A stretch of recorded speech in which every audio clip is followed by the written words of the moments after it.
Hello, everybody, and welcome to the Digital Boss Boardroom and happy Friday.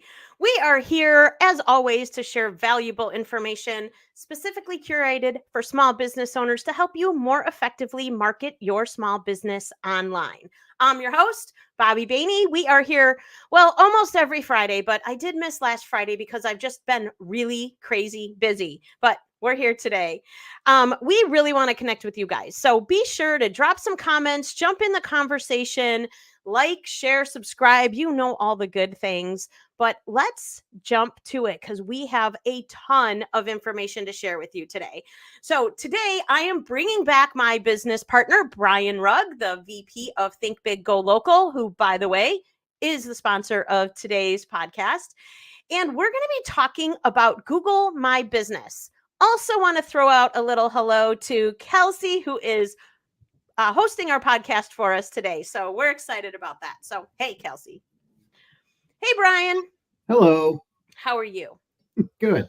All right. So I know I already made one mistake in this whole conversation, and that is calling it Google My Business. So I want you to tell us a little bit about exactly what this platform is and why they should be paying attention. And before you do, I'm going to throw a little comment out to Kelsey because usually our photos get a little bit bigger in these squares and they're a little horizontal. So, girl, if you can fix that, fine. If you can't, fine too. We got it. All right, Brian, what is Google My Business, or actually, what is it called now? Yeah. So it used to be called Google My Business. Now it's called Google Business Profile. That's primarily because Google likes to change things all the time. So that's the short answer. Google Business Profile is a great way to get visibility for your business on Google search. So probably the easy way to explain it is if you search for a business on a laptop or a desktop, you'll see a rectangle on the right side of the page next to the search results, and it will list vital information about a business. So the name of the business, hours, location, phone number, photos. You know, it's great for restaurants. You can look at a menu. You can see pictures of the food, see if it's any good, that kind of thing. I know I've looked at it for restaurants just to see what the atmosphere is like and make up my mind. It's got reviews out there. Also extremely useful if you're like me. Oh, I disappeared. Yeah, Kelsey's trying to fix things. You know, Hey, she's new at this. She's experimenting. It's all good. Go Kelsey, ahead. can you touch me up a little bit too? Yeah. While you're at it? So add some more hair and stuff. So anyway, so it's really important for any business, especially local businesses, brick and mortars, to have a Google Business Profile set up, because very often it might be the first thing people see related to your business while they're out there looking on Google. Awesome. So what's it? And did you mention what it's called now? Google Business Profile. Google Business. I'm going to struggle with that because it's been Google My Business for so long. Yeah. And you had mentioned really what you laid out is kind of what the desktop version looks like. Right. Similar, but mobile version looks a little bit different, a little more streamlined. You're not seeing all the boxes more. It just kind of pops up and gives you all that information. Yeah. And definitely on mobile, it also ties into Google Maps. So if you're using the Google Maps app, your business profile shows up there as well. So it's really important to have it filled out. Yeah, super important. So, okay, so let's talk about a little bit about why it's so important. So we got a few things we'll go over. I'll let you kind of get started about what, why it's so relevant. But you know what? I want to tell a quick little story first.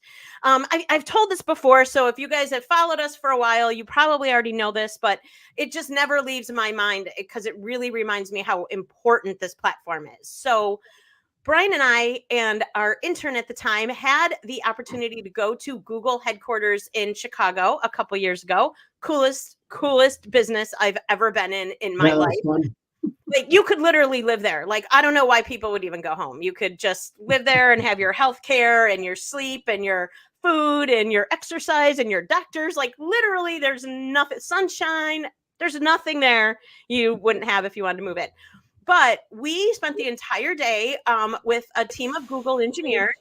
And one of the questions that was really important to us was to find out what we could learn there to better serve our small business clients. So we asked the question, like, a small business that doesn't have a lot of resources, doesn't have a lot of money, what's the number one thing that they can do to be found in search results? Because let's face it, if you're not showing up in search results above or right next to your competitors, you're out of the game because people aren't going to scroll to the third, fourth page, right? Yeah. Yep. Their answer was leverage their Google My Business profile, because that's what it was called back then. That was their number one recommendation. So in my opinion, if Google tells you to do that, amen. We all need to be paying attention and doing that, because clearly they put a lot of relevance on that platform that they've built. So let's talk about some of the things that, having this profile set up properly enables your business to do. I'll let you start it off, Brian. Well, and it might be worth noting that Google's goal is to keep you on Google as much as possible. So if you think about search results, quite often you'll see ads, but you'll also see things like people are also asking, and a lot of times you get the answer you want pulled from someone's website, but it's actually just listed there on Google, and you read it there and you move on. Same thing with the Google business profile. If I want to order a pizza and I search, best pizza near me or something, if the profile pops up and I see that, I can just call them and order from there. And, the business, in that case, they're just happy they got the order. They don't care if you go to their website or not. And then Google's happy because you're still on Google, right? So definitely worth noting that. So what was your original question? Because we were doing the why is it so important? Starting off with the first question. Yeah, you're right. That's one reason right there. Another good reason is so many. If I had to pick out the number one search phrase on Google, it's anything near me. That's just what people do, right? So having your profile is an indicator to Google that you are a local business, because usually your address will be on there. And we could talk a little bit about that when we talk about setup, but Google really does. I once had a chat with a Google engineer. I don't even remember what the problem was, but we had a big long chat, and he confirmed for me that Google's system actually works on addresses. Like, that's a big part of it. And so if you're using a PO box or something, that is not good. They want actual, I'm on 123 Main Street. They want to know if you search, in Chicago, something near me, that your business is located in Chicago. So, and a big way they do that is by you having filled out your business profile. You're basically giving that information directly to Google, so they have it and know that it's accurate. So they're not having to crawl directories and websites and things like that for it. Okay. And Google's customers are people searching, so they want to serve up accurate information. So again, if you have your profile set up and optimized, you can make sure your information is accurate, and that makes Google happy and can help you show up a little better. It's also useful. You can, if we search Think Big, Go Local, our business profile generally will show up, right? It won't, and our website and our LinkedIn, all the things. But you might also have your business profile show up for a search like web designer near me. So it doesn't have to be specifically searching for the business. You might rate showing up with your profile just based on what the search term is. And that's the whole point. So that's the whole reason that we're doing this show, is because if someone's searching Think Big, Go Local, they already know who we are. Right. They're going to go find our website. They're going to call me. They're going to go find us on social media.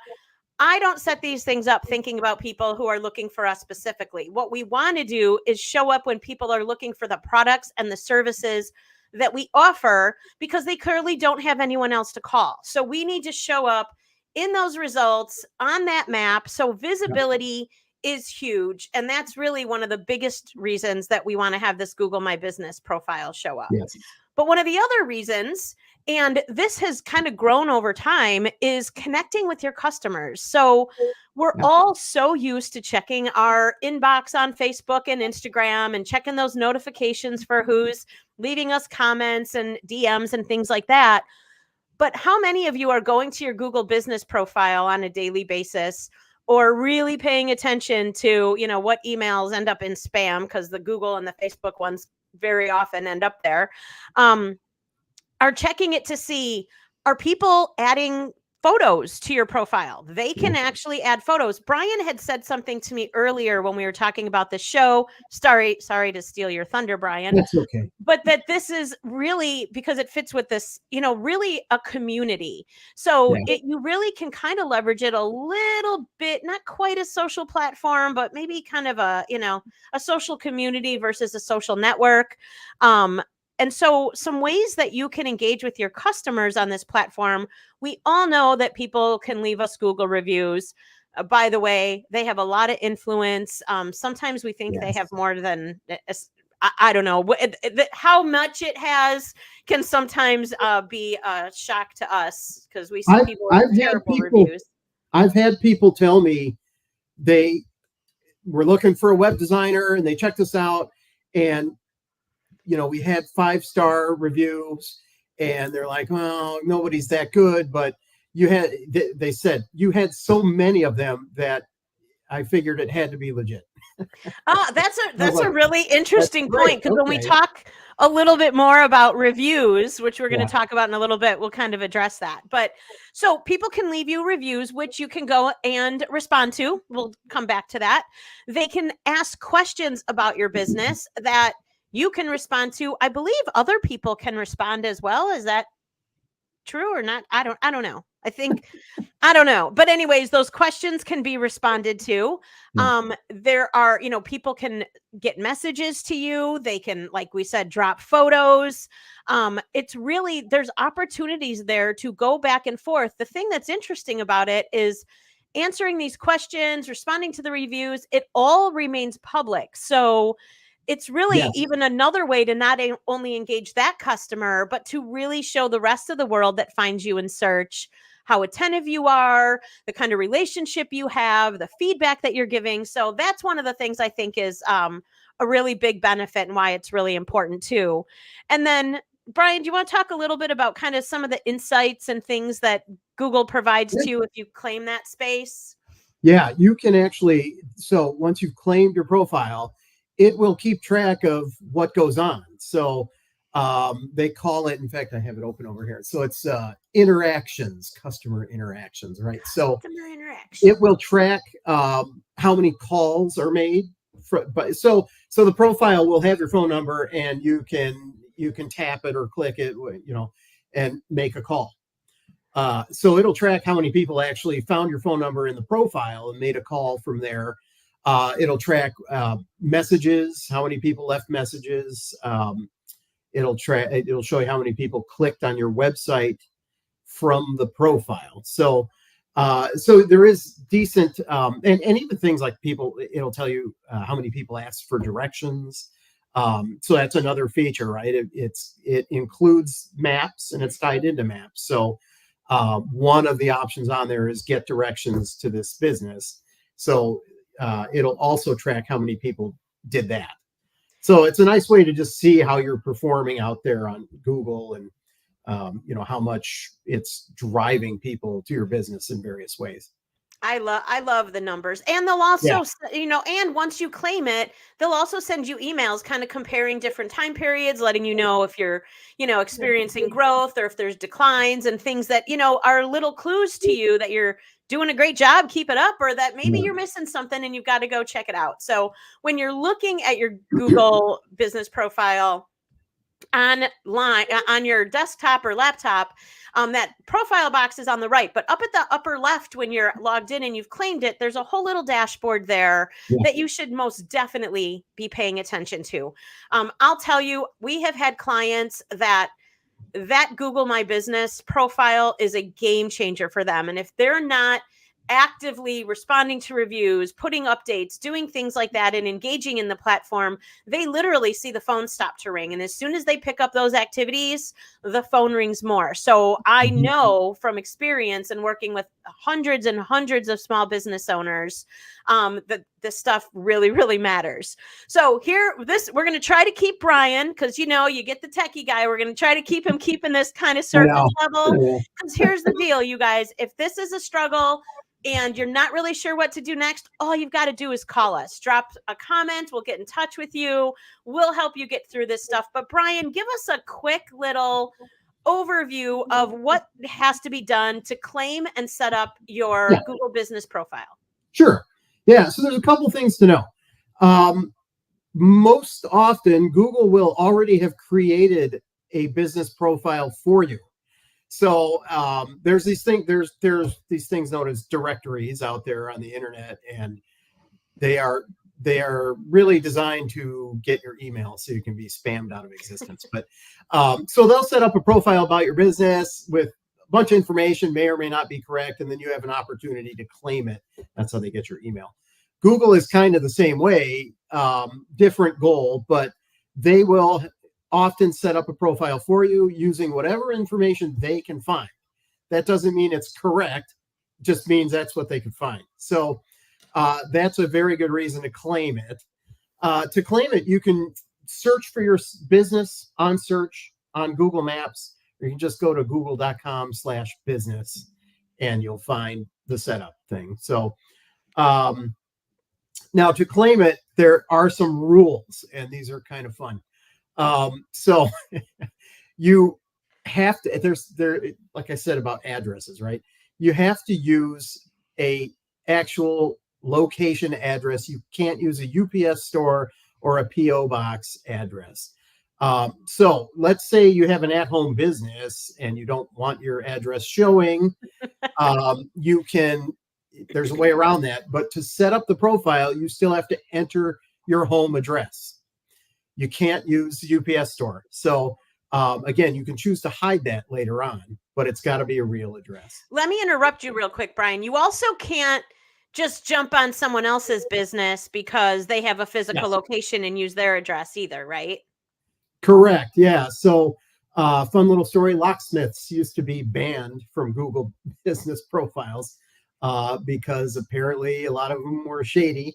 And we know a locksmith. He's a great guy. So, but I found in the forums this one locksmith that was hunting down all the other shady locksmiths on Google Business, and he was posting pictures showing hair salon, and it's the address of the locksmith. So when you go to the hair salon, on the window is a piece of paper handwritten that says "Call A1 Locksmith." So they had no address, but they were claiming someone else's address as theirs to show up on the profile and have one, right? So you got to use it. And now Google, so when you set up the profile, it has to be verified. So, and there's a process for that. I'll talk about it in a second, but you got to have an address. You really have to the Google business profile is designed for businesses, primarily brick and mortar businesses for the most part. So there are some businesses not allowed. So if your business is online only, Amazon, they're online only.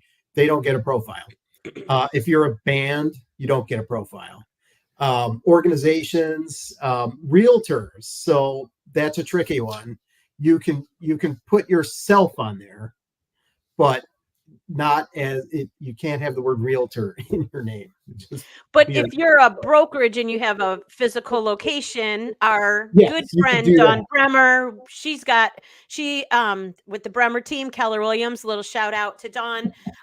She is actually, and the reason I'm doing that is she is one of the people that sees that massive change when she's posting updates to Google My Business or not. Because there's a lot of competition. She's fortunate. She has a team. They have a building.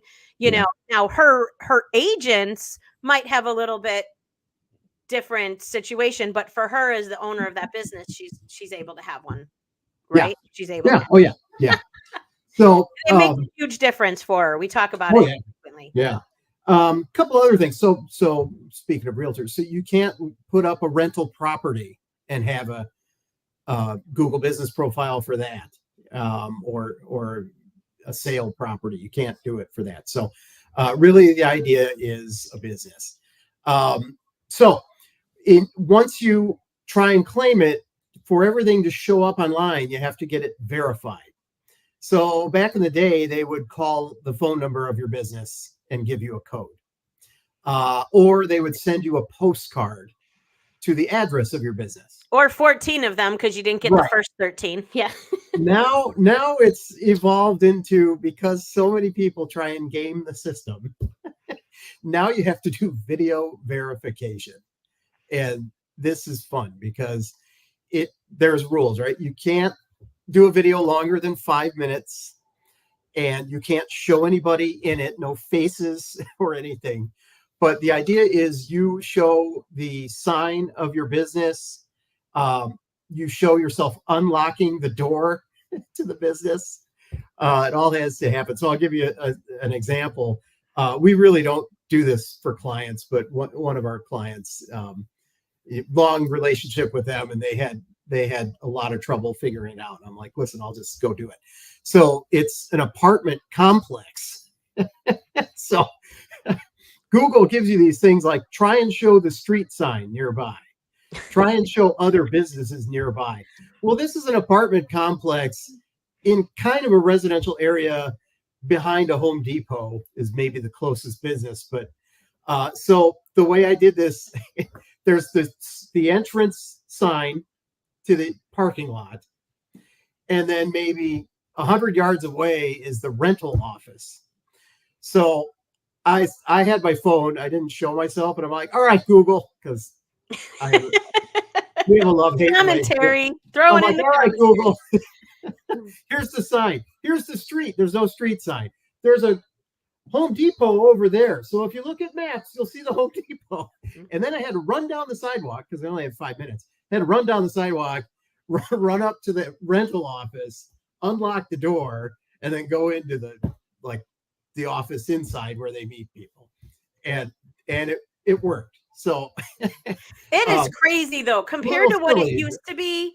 That is a ton of work, but I guess it really hopefully is keeping those locksmiths from using other people's businesses. Because you know what? I even know locally there was somebody doing that kind of stuff, trying to help their clients market better and doing shady things. And I mean, ultimately what happens, our friend, the great locksmith, can't promote his business there because people are shady. Yeah. Oh, and I found another SEO person around here was claiming post offices in different cities throughout the Chicago area as his clients' business locations. Yeah. And you can report those. So I reported a few. I took screenshots and sent them to Google, and they took them down. So you really do need to follow the rules. I'm just thinking Richardson Farm, we helped them set up their Google profile. I got into an argument via chat with Google because they're like, well, show the sign. I'm like, it's a farm. I can show you a barn or something. Like it was the dumbest conversation. Anyway, all right. So verifying is lots of fun. Good luck with that. Yeah. So you'll get verified and then your profile will show up. So you want to make sure your profile is optimized. In basic terms, that means fill out everything. So add your business name. Again, there's rules. You can't realtors. You can add, Brian Rugg, but you can't say Brian Rugg Realtor. So your business name has to be the business name. You can't add, Best Pizza in McHenry or something to it. It's got to just be your business name. You can't put your phone number in there unless you're 1-800-Flowers, because that's your business name, but the rest of them, no. So fill out the information. You want to add hours. You want to add your address. And when you do that, it's a very good idea to make sure your address and your phone number are written the exact same way as they are on your website. So if you use, DR period for drive on your website, use that on your profile. you want them to be consistent and the same. So, okay. So hours and location, there's an about section, so you can fill out information about your business. You can actually list products and services on there. There's a section too, where you can identify as woman owned, Black owned, Asian owned. You want to choose those options too, whatever apply. Trying to think of anything else I'm forgetting. So I mean, really, everything, like complete the yeah, whole thing, right? Make sure you fill it out. Add photos. You can add a logo. Photos, make sure they're yours. Don't use stock photos or copyrighted photos. And use photos, like you mentioned before, that help your audience know something about your business. So like restaurants, that was a great example. What can they expect for an environment, right? If it's a bar or a music venue, what does the stage look like? What does the bar look like? So that people can plan the type of event, that they want to have. So definitely. And definitely put your logo. I have a client right now. I need him to update the logo, because what happens, obviously people kind of need to click through to see it, but when you start responding to reviews, that little logo is what pops up next to it. So make sure it's branded like all your other platforms are, and recognizable who's responding to them. Yeah. And you can also choose options to have people do messaging on there. You can set up ordering straight from there. If you're a restaurant, you can add a menu. So there's a lot of features that you can also use based on your category when you tell them. Depending on your business, that you can fill out. And again, you want to make sure you fill out as many as possible.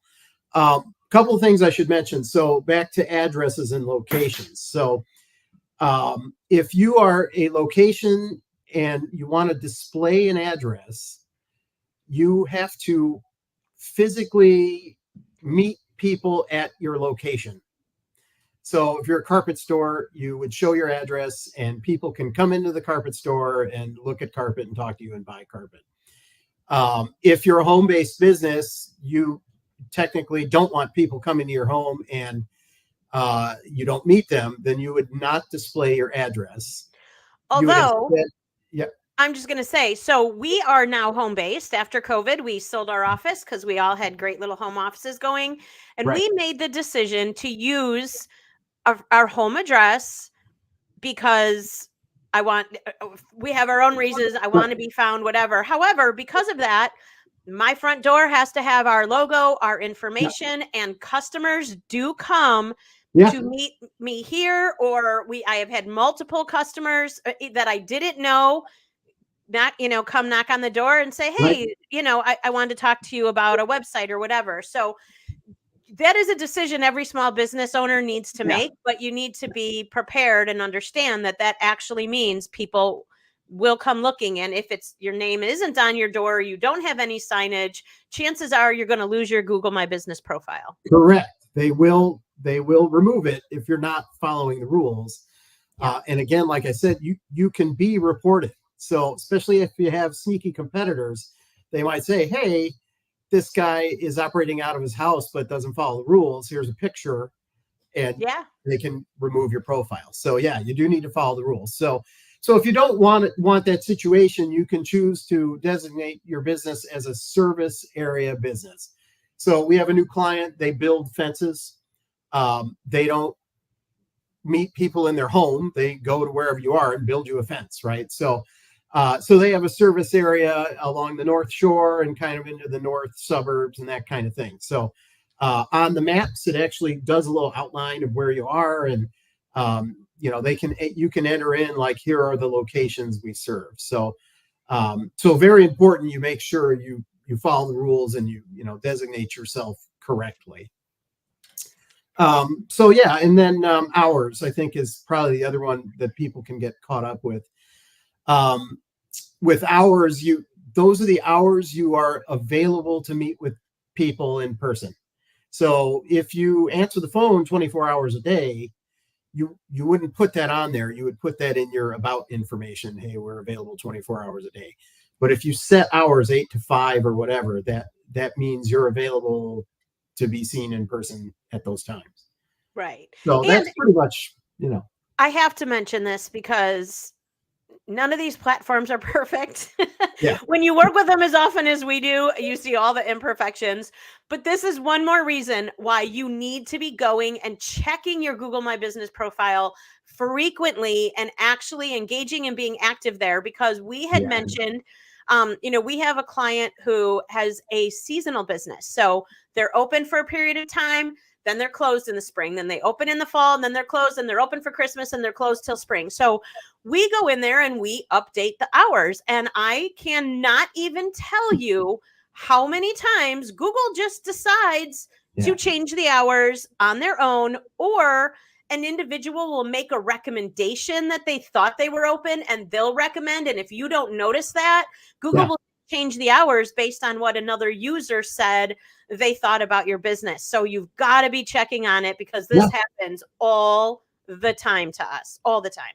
Well, and that goes back to the community thing, right? Google wants it to be sort of a, better to not to think of it as your profile. It's kind of a community profile about your business. So people are welcome to make recommendations. This business is no longer open.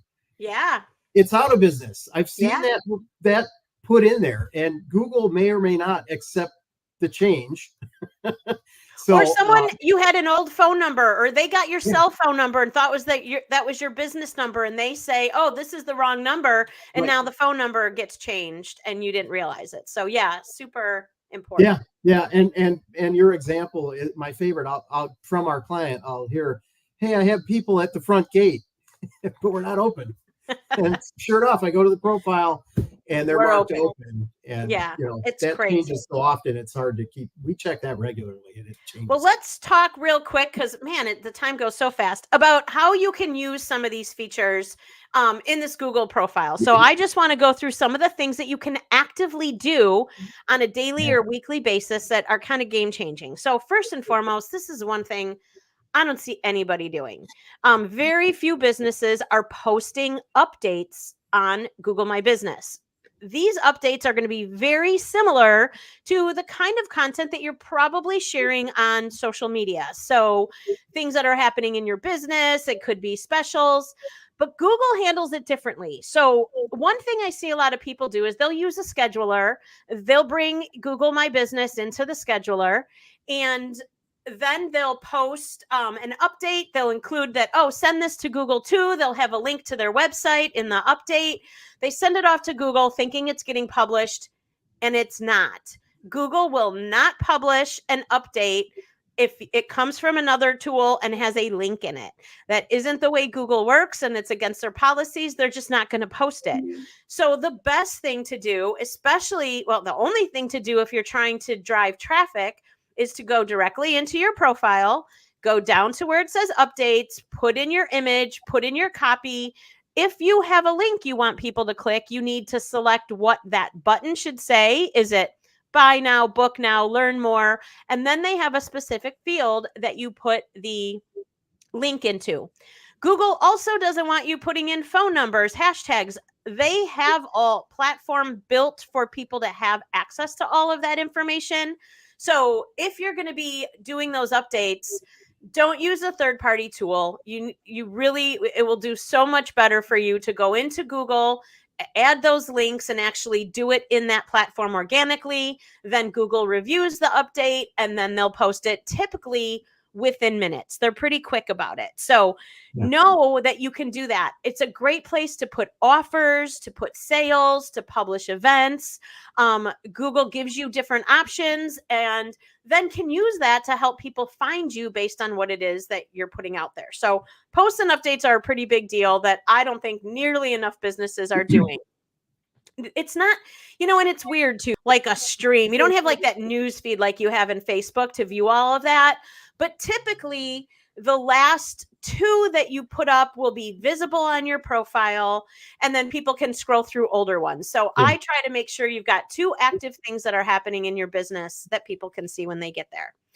Now let's talk about reviews, because this is a huge deal. So I had to tell you a little story about a customer we had years ago.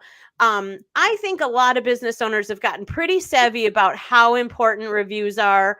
they're important. They are something that Google looks to help you rank in search. Yep. They need to provide search results for trusted businesses that do a good job. And because if they don't, nobody's going to use Google for search if you're just going to find sucky businesses that don't have good reputations. Right. So the reviews are really important. It's not important. I loved that you led off with that story, Brian, about all 5-star reviews. Yeah. It's okay not to have all 5-star reviews because it can actually look a little shady sometimes if that's all people leave for you. We used to do a lot of reputation marketing, and I will tell you, sometimes those reviews that aren't perfect are such a great learning opportunity for your business. They're a great way to learn how to better train your staff. They're a great way to learn how to improve your customer service, your products. So don't get stressed out about getting a bad review now and then. That being said, there's 2 pretty important things that I think every small business owner needs to keep in mind. 1, how are you cultivating reviews? Do you have a strategy for doing that? If you don't, you need to have one. I tell this story frequently about reviews. I own a Harley. Haven't been riding much in the last few years, but I got a really sweet Harley in the garage right now. And when I bought it, when I first sat on it, after I paid for it, you ring the bell in the Harley dealer. Everyone's excited. You go outside, your bike's all shiny waiting for you. You pop on, my saleswoman is there waiting to take a photo. You can't punch the smile off my face. I am so cool now, and I am so excited. And I said to her, "Oh my God, Shelly, I love you. What can I do for you?" And you know what she says to me? By the way, Shelly is at this time the #1 sales person at this Harley dealership, because her response to me was, "Yeah, you could leave me a great review, Bobbi." Exactly. I went to Google. Almost all the reviews in that Google profile for that Harley dealer were reviews left with Shelly's name in them. Now, the Harley dealer benefits, but anyone that read those is going in there and asking for Shelly, because that's the reason she was the #1 salesperson.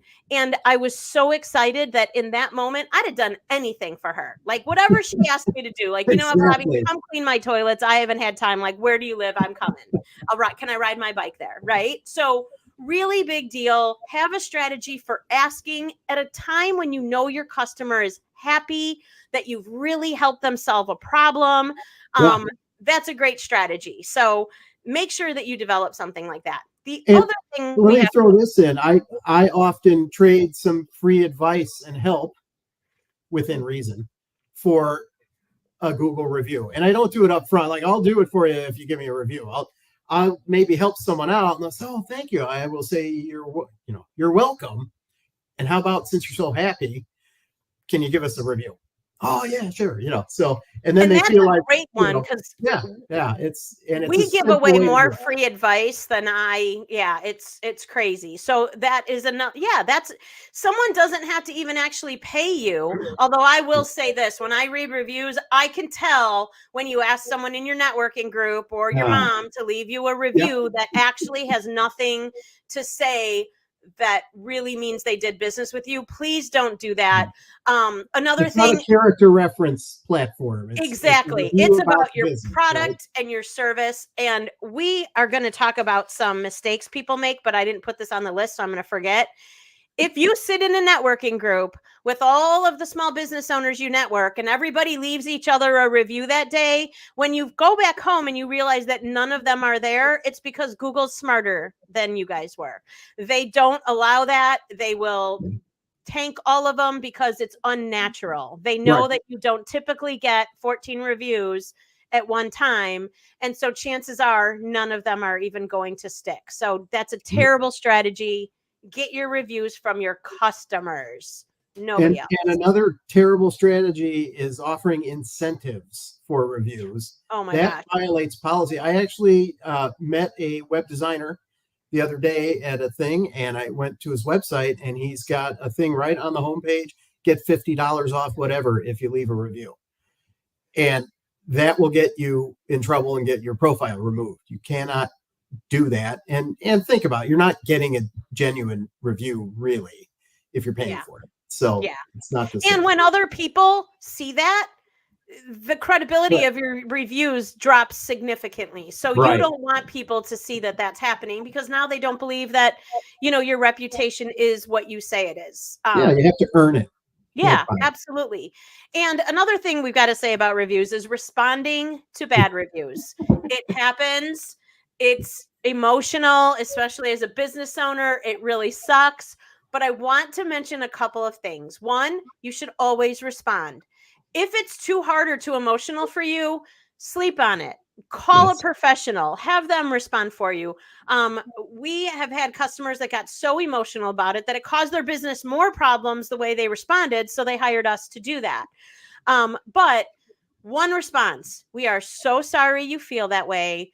We'd really like to talk more about it. Or maybe, thank you for sharing that. This is a great opportunity for us to talk with our staff and do better. And we appreciate that. So people they don't necessarily, they're not going to judge you over a couple of bad reviews, especially if the majority are positive, which is why you need that strategy. So you get the Right. positive ones and not just the negative ones. Because let's face it, if I pay you for something, I expect to be satisfied. I don't need to go leave you a good review. If I pay you for something and I'm really unhappy, I don't want my friends to have that experience. So I'm more likely to leave a bad review than a Right. positive review. So keep that in mind. But respond once, be thoughtful, non-confrontational, understanding. We know the customer's not always right, but what we want is the thousands of people that are going to see Yes. that review, that when they see your response, they think, wow, that was classy. That's a business owner that cares about their customers, that gets it. The customer may never be happy, and Right. might be okay. It's really everyone else that reads it. So that's just really important. And if they come back and want to argue, no, we're done. We Yeah. said our Yeah. one Yeah. thing, we're done. Every Don't time you argue. respond, you give more juice to that review. It's going to show Right. up higher. So let it drop. Get some more good reviews, and that's that. And almost never will they will fire off their angry comment and that's it. Yeah, right. I've almost never seen anyone follow up with yet another comment and get into a back and forth. As I've seen long as it. you respond correctly with, That's true. and it plays into what people see. If you respond like a hothead, then other people are going to see that and say, oh, if I have any kind of problem, this guy's going to unload on me and it's going to be Yeah. all my fault. Versus if you respond nicely, then maybe the person that left the bad review looks like the hothead and they think, that guy's just cranky, and all these other good reviews. And I must want to be this guy's okay. So I want to mention something else about reviews too. So we work with a live music venue that's also a bar. And just fairly recently, there was a review from someone who obviously was at the bar, drank too much, got cut off, eventually was asked to leave. They were mad, and they leave a review about how we were kicked out, blah, blah, blah. Somebody said that's what they do all the time. They just kick people out for fun, which is obviously ridiculous. How do you make money kicking people out? And the whole thing was it was a ridiculous review. I wasn't even drunk. Of course you weren't. But when we read it, and it was so inaccurate and so ridiculous, that I reported it to Google and said, this is not an accurate depiction. And Google reviewed it and they removed that review. Yeah. And so if something, and you can't always do it, we got another one after that from someone in the same party that said something even worse, and that one didn't get taken down. But know that you can report it. They give you a few reasons why it would violate their policy, and it is possible to get them removed. Not always, but you can try. There is a process, and they even have a process for legal action if it's possibly libelous and that sort of thing. But years ago we had a nursing home client, and they had a review. If the food is bad, fine, right? Oh, the food here sucks. But the review was, I know for a fact they put rat poison in the food. So I reported it to Google. I said, hey, Google, it's one thing to say the food sucks. It's another thing to claim attempted murder. So maybe you should remove this. It was gone like the next day. Like, okay, yeah, it's crazy. So you can report it. There's a lot about reviews, but know and by the way, if you don't claim your Google My Business profile, you don't know those reviews are being left. And we've also had a customer who really didn't have any reviews. This was years ago, I think, before people were savvy enough to know how to manage it. They had 2 bad reviews they didn't know were there. They weren't even legitimate. They actually ultimately came from disgruntled employees. But how many people were looking for that business, saw those bad reviews, and never even called, like just went right to the net. Like they didn't even know how much that could have cost them in future business because they didn't realize that they were there and didn't have a strategy for acquiring positive reviews. So that's my rant about reviews. Another thing that's on there is the Q&A feature. So really, this is just a way for people to ask quick questions. If it's someone that found you in Google, they don't want to go to your website and ask on the Contact Us page. They don't want to go to Facebook and find you.